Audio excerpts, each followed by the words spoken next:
আসসালামু আলাইকুম বন্ধুরা, ধারাবাহিক ক্লাস এইচএসসি শর্ট সাজেশন 2024 এর নতুন আরেকটি ক্লাসে তোমাদের স্বাগতম। তোমরা যারা 2024 সালের এইচএসসি পরীক্ষার্থী আছো তারা অনেকেই হতাশায় আছো, তোমরা কোন জায়গা থেকে পড়বে, কি পড়বে এই বিষয়গুলো বুঝতে পারছো না। দেখো, তোমাদের এই হতাশাকে, দুশ্চিন্তাকে কমিয়ে দেওয়ার জন্য আমি তোমাদের ইংরেজি প্রথম পত্রের প্যাসেজের একটা সাজেশন নিয়ে আসছি। দেখো, প্যাসেজ এমনিতেও আমাদের কাছে খুব সহজ মনে হয়, কারণ প্যাসেজ থেকে আমাদের যে এমসিকিউ এবং শর্ট কোশ্চেনগুলো আছে এবং যে ফ্লোচার্টগুলো আসে সেগুলো আমরা সবাই খুব সহজেই কিন্তু করতে পারি। দেখো, একটু টুকটাক রুলস জানলে আমরা প্যাসেজ না পড়লেও কিন্তু আমরা প্যাসেজে প্রায় 60% মার্ক তুলতে পারি। দেখো, অনেক সময় আমাদের যে সমস্যার সম্মুখীন হতে হয়, প্রশ্ন হাতে নিলাম, দেখি হায় রে কপাল, আমার তো প্যাসেজ কমন বাদে নাই। এখন প্যাসেজ কমন না বাদলেও আমরা যে টেকনিক জানি সেই টেকনিক অনুযায়ী প্রায় 50% কমন করতে পারবো, কভার করতে পারবো। কিন্তু দেখো, আমার যদি প্যাসেজটা বেঁধে যায় তাহলে কি অবস্থা হয়? আমি প্রায় 90% প্রশ্ন কিন্তু কভার করে আসতে পারবো। তো দেখো, প্যাসেজটাকে যদি আমাদের কমন বাজাতে হয় তাহলে কি করতে হবে? আমাদের কিছু সাজেশন ফলো করতে হবে, এবং আমাদের সাজেশন কতটা কার্যকরী সেটা আমাদের পুরোনো ভিডিওগুলো দেখলে তোমরা বুঝতে পারবা। আমরা আজকে তোমাদের সাজেশন সম্পর্কে আলোচনা করব, কোন প্যাসেজটা কতটা গুরুত্বপূর্ণ, কত পার্সেন্ট গুরুত্বপূর্ণ, পার্সেন্টেজ সহ আলোচনা করব। তো আমরা ক্লাসটা শুরু করতে করতে তোমরা যারা আমাদের চ্যানেলে নতুন, চ্যানেলটিকে এখনো সাবস্ক্রাইব করো না, তারা চ্যানেলটিকে এখনই সাবস্ক্রাইব করো এবং বন্ধুদের মাঝে ভিডিও শেয়ার করে দাও। বন্ধুদের মাঝে ভিডিও শেয়ার করলে হয় কি, অনেক অনেক ভিউজ আসে, এবং ভিউজ বেশি আসলে তোমাদের জন্য সাজেশন বানাতে এবং ক্লাস তৈরি করতে আমরা অনেক বেশি অনুপ্রেরণা পাই। এবং কে কোন জায়গা থেকে আমাদের ভিডিওগুলো দেখছো অবশ্যই একটু কমেন্ট করে জানিয়ে দিবা, এবং ভিডিও শেয়ার করে অবশ্যই কমেন্ট বক্সে জানিয়ে দিবা ডান। দেখো, তোমাদের যে সাজেশন আছে এখানে আমরা তোমাদের একটু বড় একটা প্যাসেজের সাজেশন দেবো, কারণ প্যাসেজ তো আর তোমার মুখস্থ করতে হয় না, প্যাসেজ জাস্ট একবার পড়বা, একবারে প্র্যাকটিস করবা, তাড়াতাড়ি হয়ে যাবে। যার কারণে প্যাসেজের সাজেশনটা আমি একটু বড় করে দিচ্ছি, এরপরে প্যারাগ্রাফ, স্টোরি বা অন্য যেগুলো আছে সেগুলো আমি তোমাদের একটু শর্ট করে দেবো। এখন দেখো, তোমাদের যে কাজটা করতে হবে, আমি আজকে যে সাজেশনটা দেবো এবং পার্সেন্টেজ অনুসারে যেগুলো আলোচনা করব সেইগুলো তোমরা জাস্ট একবার হইলেও প্র্যাকটিস করে যাবা। দেখো, 1 নম্বরে আমরা যেটাকে লিখছি আনফরগেটেবল হিস্টোরি, এটা হচ্ছে কিনা ওই যে 7ই মার্চের ভাষণ, বঙ্গবন্ধু শেখ মুজিবুর রহমানের, এটা তো সবারই জানা আছে। দেখো, এটা তোমাদের বইয়ের ইউনিট নাম্বার 1 এবং লেসন নাম্বার 1। এখন অনেকেই কি করে, কমেন্ট বক্সে বলে ভাইয়া পিডিএফ আছে, পিডিএফ। দেখো, আসলে আমি একা মানুষ, পিডিএফ পড়ার সময় পাই না, তাই যাদের আমার হাতের লেখা বুঝতে সমস্যা হয় বা লেখা স্পষ্ট বোঝা যাচ্ছে না, তারা আমার কথার সঙ্গে একটু মিলাই নাও, তাহলে সমস্যার সমাধান হয়ে যাবে।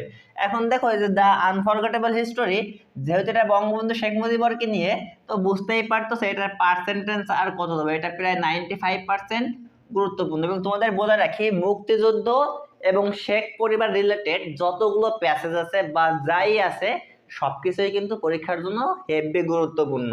তো এইগুলোর কোনো সাজেশন দেওয়া লাগে না, বঙ্গবন্ধু শেখ মুজিবুর রহমানের ফ্যামিলি যুক্ত এবং মুক্তিযুদ্ধ সম্পর্কিত এই টাইপের যতগুলো আছে সবগুলোই গুরুত্বপূর্ণ। তো দেখো, আনফরগেটেবল হিস্টোরি এটা আমাদের পরীক্ষায় আসার জন্য 95% গুরুত্বপূর্ণ। দেখো, আমাদের আরো একটা কিন্তু আছে, এখানে দেখো শেখ কামাল, দেখতে পারছো, শেখ কামাল ইউনিট 5 লেসন 1 এবং 2, ঠিক আছে। এইটাও কিন্তু তোমার কত পার্সেন্ট গুরুত্বপূর্ণ?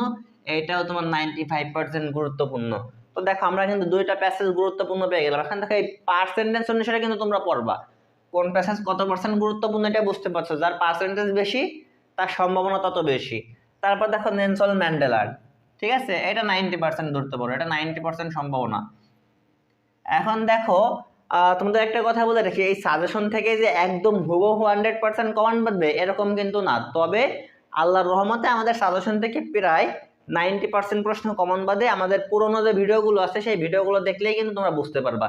এখন দেখো, সাজেশন কমন বাঁধা সম্পূর্ণ আল্লাহর রহমত এবং যে স্যাররা প্রশ্ন করে তাদের উপর নির্ভর করে। আমরা কিন্তু বলতেছি না আমাদের এই সাজেশন থেকেই হুবহু কমন বাঁধবে, বাট বিশ্বাস রাখতে পারো, আল্লাহ ভরসা, ইনশাল্লাহ এখান থেকে কমন থাকবে। তারপর দেখো the storm and states at adolescence, এটা দেখো তোমাদের ইউনিট 4 লেসন 1।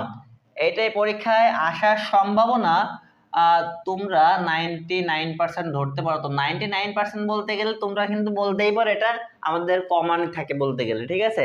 তো বুঝতেই পারছো এটা কতটা গুরুত্বপূর্ণ। তারপর দেখো, এই যে অ্যাডোলেসেন্সের যে দুইটা আছে, দুইটাই কিন্তু তোমাদের গুরুত্বপূর্ণ। দেখো, ইউনিট 4 এবং ইউনিট 2, এটা আছে কিন্তু অ্যাডোলেসেন্ট অ্যান্ড সাম, ঠিক আছে। এই যেটা আছে, এই দুইটা তোমরা একটু কষ্ট করতে, তারপরে দুইটা কিন্তু 99% গুরুত্বপূর্ণ আমার কাছে।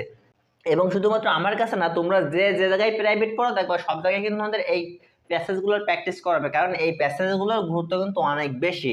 শেখ কামালকে আগে আমরা আগেই ব্যাখ্যা করছি। দেখো ড্রিম, এটাকে আমরা 85% ধরবো, ঠিক আছে? এই যে ড্রিম 85%। এখন দেখো আমরা পার্সেন্টেজ অনুসারে যেটাকে 60% গুরুত্বপূর্ণ ধরবো সেটাও কিন্তু গুরুত্বপূর্ণ। যেটাকে আমরা 60% গুরুত্বপূর্ণ বলে বিবেচনা করবো সেটাও কিন্তু গুরুত্বপূর্ণ। অনেক সময় দেখা যায় পার্সেন্টেজ কম হইলেও ওইটার পরীক্ষায় আসার টেম্পারেটি কিন্তু অনেক বেশি থাকে। এখন দেখো তারপরে আমরা দেখি, এখন দেখো এই যে আমেরিগো, এটাও দেখো এই যে আমরা 85% ধরবো। তারপরে দেখো তোমাদের একটা কথা বলে রাখি, দেখো কনফ্লিক্ট, ঠিক আছে? Water water, the হাকুলকি Haor, what is beauty. এই হাকুলকি হাওর, এই যে হাকুলকি হাওর, এইটা কিন্তু তোমাদের পরীক্ষায় আসার জন্য একদম বলতে পারো 99% গুরুত্বপূর্ণ, ঠিক আছে? তারপর দেখো এই যে হোয়াট ইজ বিউটি, এই যে ফোক মিউজিক, এটাও তোমাদের 99% গুরুত্বপূর্ণ। দেখো যেগুলো 99% গুরুত্বপূর্ণ সেইগুলো একটু বেশি বেশি পড়বা। তারপর দেখো হোয়াট ইজ বিউটি, হ্যাঁ এই যে হোয়াট ইজ বিউটি দেখো। তারপর দেখো এই যে ওয়াই এডুকেশন, তারপর আছে দ্য লেজেন্ড অফ গাজীপীর। এই যে প্যাসেজগুলো আছে এই প্যাসেজগুলো কিন্তু প্রত্যেকটা প্যাসেজ তোমাদের জন্য গুরুত্বপূর্ণ। এখন দেখো এই যে কনফ্লিক্ট, এটা হচ্ছে তোমাদের ইউনিট 8 লেসন 1। এই যে প্যাসেজটা আছে এই প্যাসেজটা পরীক্ষায় আসার সম্ভাবনা থাকে 60%। এখন দেখো এটার পার্সেন্টেজ কিন্তু আমি কমাই দিলাম, এই যে এটার পার্সেন্টেজ দিলাম 60%, কিন্তু এইগুলোই কিন্তু তোমাদের গুরুত্বপূর্ণ অনেক বেশি। এখন দেখো এইগুলো থেকে মনে হয় কি, এইগুলো থেকে হয়তো বা প্রশ্ন আসবে না, কিন্তু সবসময় পরীক্ষায় মনে রাখবা যেটাকে আমরা সব থেকে বেশি গুরুত্বপূর্ণ মনে করি সেটা থেকেই প্রশ্ন কম হয়, ঠিক আছে?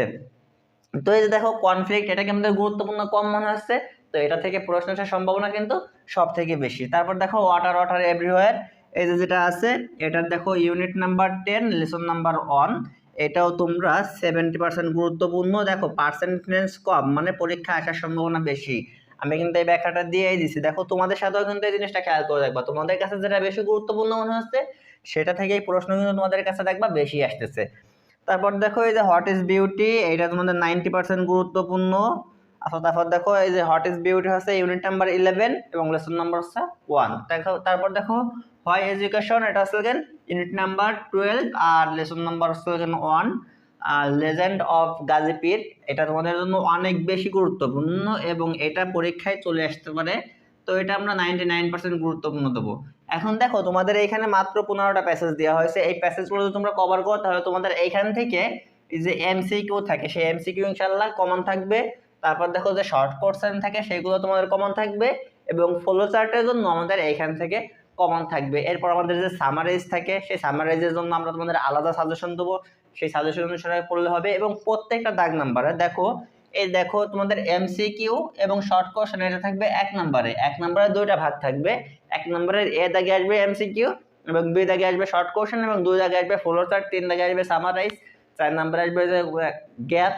এইগুলো আমরা তোমাদের সিরিয়াল অনুযায়ী তোমাদের সাজেশন দিয়ে দেবো কোন দাগের জন্য কোনগুলো গুরুত্বপূর্ণ। তোমাদের যে কাজটা করতে হবে, আমাদের চ্যানেলে নতুন হয়ে থাকলে চ্যানেলটিকে সাবস্ক্রাইব করতে হবে, ভিডিওটিকে বন্ধুদের মধ্যে শেয়ার করে কমেন্ট বক্সে এসে জানাই দিতে হবে ভাইয়া শেয়ার ডান।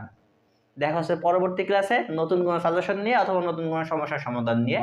তত সময় পর্যন্ত ভালো থাকো, সুস্থ থাকো, টাটা বাই বাই, আসসালামু আলাইকুম।